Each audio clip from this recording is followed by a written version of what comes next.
Today we're going to read a story in the art room because you had so much fun playing in here.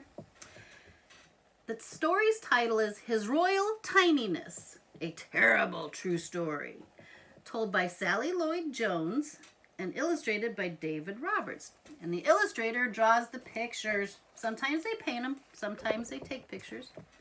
Once upon a time, there was a happy family, a mom, a dad, a gerbil, a little gerbil. I don't know if you can see the gerbil.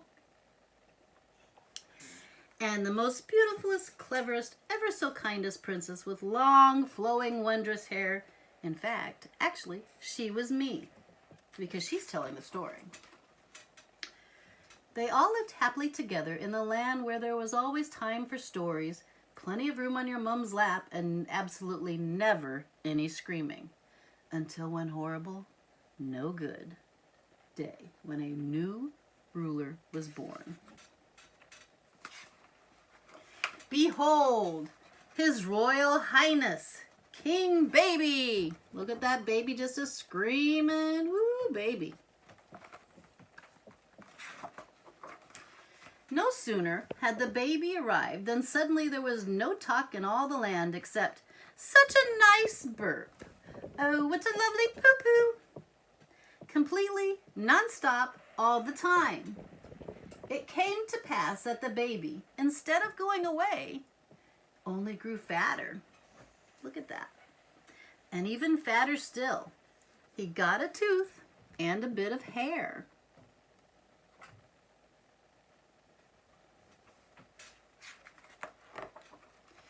The king's first birthday.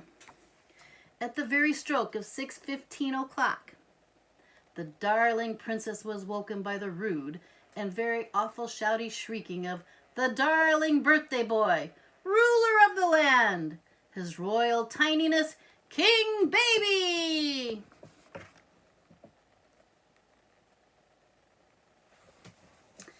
The gentle girl, lovely in all her ways, had to cook her own breakfast, alone, by herself, like a poor orphan child. But meanwhile, behold, His royal hungriness, His really rather greediness, His royal roundness, King Baby! She's brushing her teeth. After breakfast, the cruelly mistreated princess hardly even got a turn in the bathroom. But meanwhile, behold His royal clean and sparkless. What a smelly King Baby.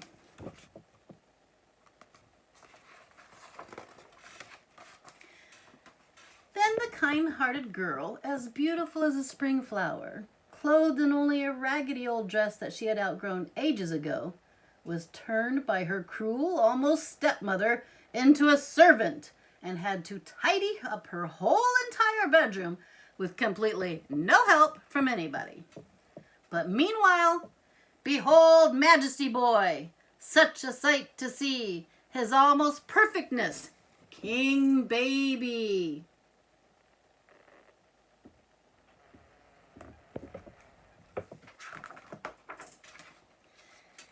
Next, the tender girl of such delicate dainty feet was made to march over all the shops carrying enormous bags, so her arms almost fell off, and then she was forced to run behind the splendid carriage, wherein rested the royal bottom. Behold, His one and only spoiltness, King Baby.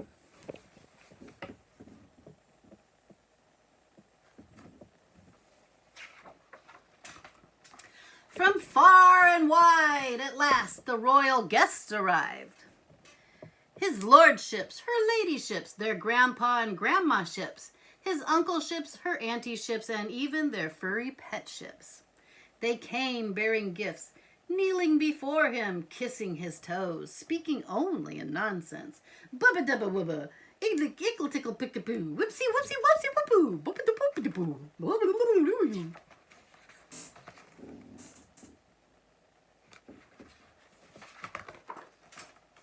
Oh, look at all these pictures. She's drawing tons of pictures. She likes to draw. The whole land was under an enchantment. She had become an invisible girl in her own home. What could the poor, innocent princess do? The princess knew exactly. She would come to the party disguised as a mysterious fairy with a magic wand, a big, very magical nose, and a cunning plan. Ooh, look at that magical nose, her magical wand. It was time to break the spell. She would tell all the land the terrible true story. The mysterious fairy took a deep breath. Once upon a time. But before she could even begin, there appeared a giant cake of chocolate with candles on top. Everyone was singing. The king was crowned. Happy birthday to him. Happy birthday to him. Happy birthday, dear his really annoying boringness. Happy birthday to him. Look at that. He's got a crown. They've got cake. Look at that cake.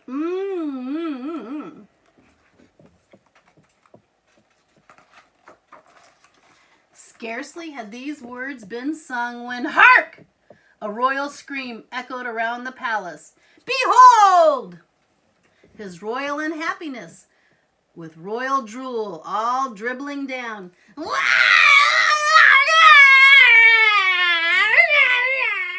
He is not a happy camper.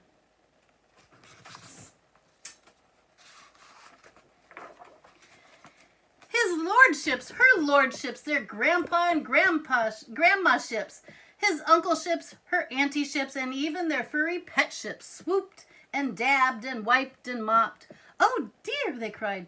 Who didn't have their nap? Off to bed. Say night-night. Wave bye-bye.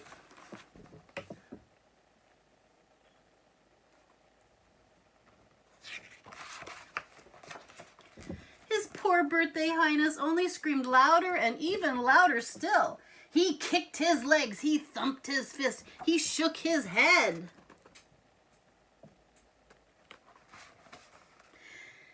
He threw down his orb, his scepter, his royal crown.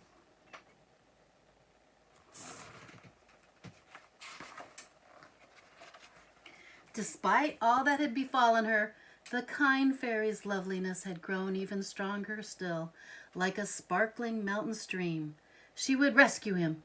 Don't cry, Mr. Baby, she whispered in his ear, and she kissed his cheek. Mwah! In an instant, his screaming was cured. He smiled and giggled and pointed at her ugly nose.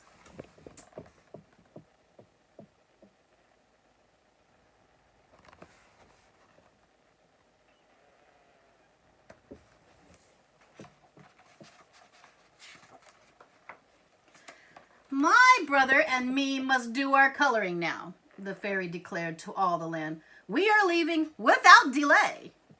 And so they did, together, holding hands, but not before the little king issued a royal decree, which is baby for, behold, my favorite and my best princess big sister ever in the whole world, basically.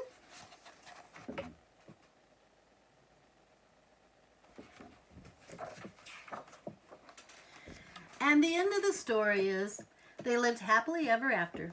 The end. A mom, a dad, a gerbil, a brother, and the most beautifulest, cleverest, ever so kindest Princess Big Sister with long, flowing, wondrous hair.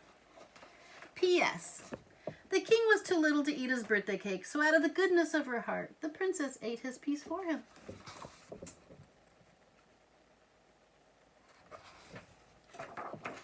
All done. I hope you enjoyed that book. I just saw it and I thought it was the cutest little book. So we're going to get some more and we're going to read some more. Bye, Willow. I love you. Mwah, mwah.